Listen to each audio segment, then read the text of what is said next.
Bonjour et bienvenue dans le journal de l'emploi. De plus en plus de personnes ont envie de travailler pour une ONG ou une grande association. Eh bien, c'est possible, comme par exemple devenir responsable, coordinateur de projets de solidarité.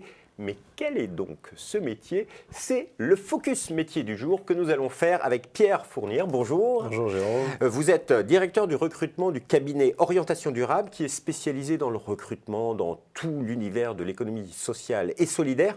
Alors, on va faire un focus sur ce métier-là, coordinateur de projets de solidarité. Qu'est-ce que c'est que ce métier ? Eh bien Jérôme, ce métier qui est effectivement assez prisé s'organise autour de 4 axes essentiels qui sont, le premier c'est ce que je qualifierais de tactique ou de programmation, c'est-à-dire programmer où est-ce qu'on va en termes d'objectifs et sur quel timing on y va. Le deuxième grand axe de ce métier, c'est ce qui est du domaine de l'encadrement des hommes et des femmes, que d'aucuns appellent le management, où il s'agit donc de gérer des équipes de différentes tailles, de différentes natures, de les faire travailler ensemble, évoluer. Élaborer des stratégies, s'occuper d'équipes. Le troisième axe clé, c'est ce qui est du domaine de l'argent, de la gestion de l'argent, donc avec une grosse logique d'élaboration budgétaire, de suivi budgétaire. D'accord. Et puis un quatrième pan qui est un peu vaste, mais que je qualifierais de communication et de partenariat, puisque ce métier inclut de communiquer sur ce qu'on fait, en interne et en externe, et puis tisser des partenariats de différentes natures, des partenariats opérationnels, donc des partenariats avec des acteurs de même nature, des partenariats politiques potentiellement, et puis des partenariats évidemment financiers. Et on retrouve ce type de poste dans quelle structure ? Alors on trouve ce type de poste dans beaucoup de structures. En fait, c'est un métier qui s'exerce dans des contextes très différents et à des niveaux de responsabilité très différents. Vous pouvez trouver ce métier est un métier angulaire en fait du milieu associatif au sens large, puisque c'est un métier de chef d'orchestre.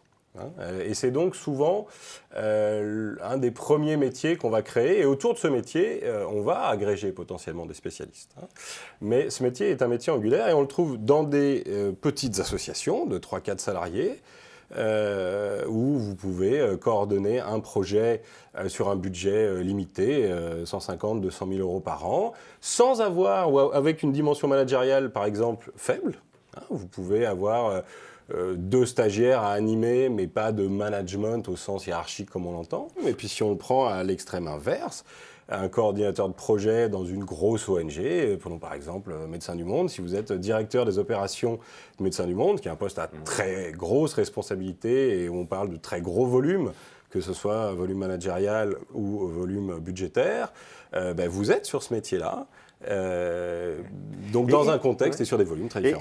Et donc c'est un métier qui est extrêmement recherché aujourd'hui, il y a de plus en plus d'offres, on cherche des compétences dans le secteur des ONG et des associatifs. Alors, c'est un métier qui est très demandé. Est-ce que c'est un métier qui est plus demandé qu'avant? Je ne crois pas. C'est un métier qui est très demandé de façon très stable, puisque comme je vous le disais, c'est un métier de chef d'orchestre.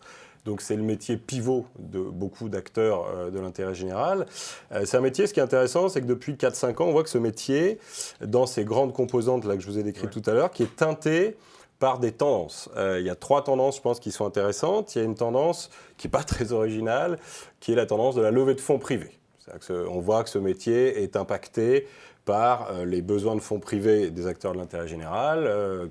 Tout ça s'inscrit dans le contexte que tout le monde connaît, de réduction des fonds publics, de volonté de se distancier de la subvention. Donc ça, c'est tout l'axe du métier autour gestion, budget, finance et communication, partenariat. Exactement, on est à l'intersection de ces 2 champs de compétences, mais la levée de fonds privés teinte beaucoup ce métier. La deuxième tendance qui teinte beaucoup ce métier, vous l'avez abordé tout à l'heure, c'est la question du bénévolat. Puisque ce métier a été, il y a quelques années, peut-être très centré dans la question management sur le management de salariés. Mais aujourd'hui, on voit que les bénévoles sont très présents, plus présents dans certaines assos qu'ils ne l'étaient avant. Et la question managériale est très teintée par cette multiplication des statuts. Et on peut avoir encadré les bénévoles comme on gère des salariés. Absolument. Aujourd'hui, est-ce qu'on peut parler salaire sur ce métier? Parce qu'il y a des gens qui sont intéressés, qui veulent travailler, ils se disent mais combien ça paye? On peut parler salaire, c'est compliqué parce que comme je vous le disais, ce métier s'exerce dans des contextes très différents. En France, à l'international, dans des petites structures, dans des très grosses structures. L'échelle de salaire autour de ce métier, elle est très vaste. S'il faut mettre des chiffres, je pense que dans une petite structure aujourd'hui, dans une petite association française travaillant sur des problématiques françaises de solidarité, on peut assez vite finalement dans sa carrière avoir un poste de cette nature sur des salaires de type 1600, 1700, 1800 euros net. Hein. À l'inverse, quand je vous parlais du directeur des opérations d'une grosse ONG internationale, on va être sur l'exercice de ce métier, mais avec un niveau de salaire qui va pouvoir aller jusqu'à 4500 euros net. Ouais. On est dans un autre univers hein, et dans un autre niveau de responsabilité. Hein. Oui, mais donc on est... mais ça reste pas énorme par rapport au secteur privé classique avec le même type d'équipe à gérer. Mais ce sont des métiers qui ont du sens et c'est pour ça que vous êtes nombreux à vouloir candidater. Est-ce qu'il y a un profil idéal quand même c'est pas pour des juniors quand même ça. Alors. Il n'y a pas de profil idéal, il y a une nécessité et je pense que s'il y a un message fort à retenir, c'est celui-là, c'est que ce métier n'est pas un métier à la carte. Je vous ai parlé de 4 grands champs de compétences, tactique, management, gestion budgétaire, communication et partenariat. Ce métier, c'est l'ensemble de ces 4 axes. C'est-à-dire que toute personne aujourd'hui qui propose l'ensemble de ces 4 axes est intéressant ou intéressante sur ce métier. Par contre, une personne qui ne propose, et c'est un cas très fréquent chez les candidats, qui propose que 2 axes, aussi forts soient-ils, s'il n'a pas les 2 autres, ça va être très compliqué. C'est la seule vraie réponse que je peux vous donner. Eh bien, merci beaucoup pour ce focus métier. Alors, juste quand même une dernière information.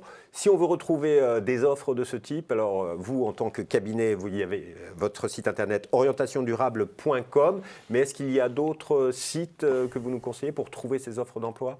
Oui, il y a le site que beaucoup de gens connaissent dans le milieu, hein, coordinationsud.org, qui est un site où on retrouve, qui a un axe international fort, mais pas que, et sur lequel on retrouve grand nombre de postes calés sur le métier de coordinateur de projet de solidarité. Monsieur Fournir, merci infiniment. Jérôme, merci beaucoup. Et quant à nous, on se retrouve bientôt pour un nouveau journal. Au revoir.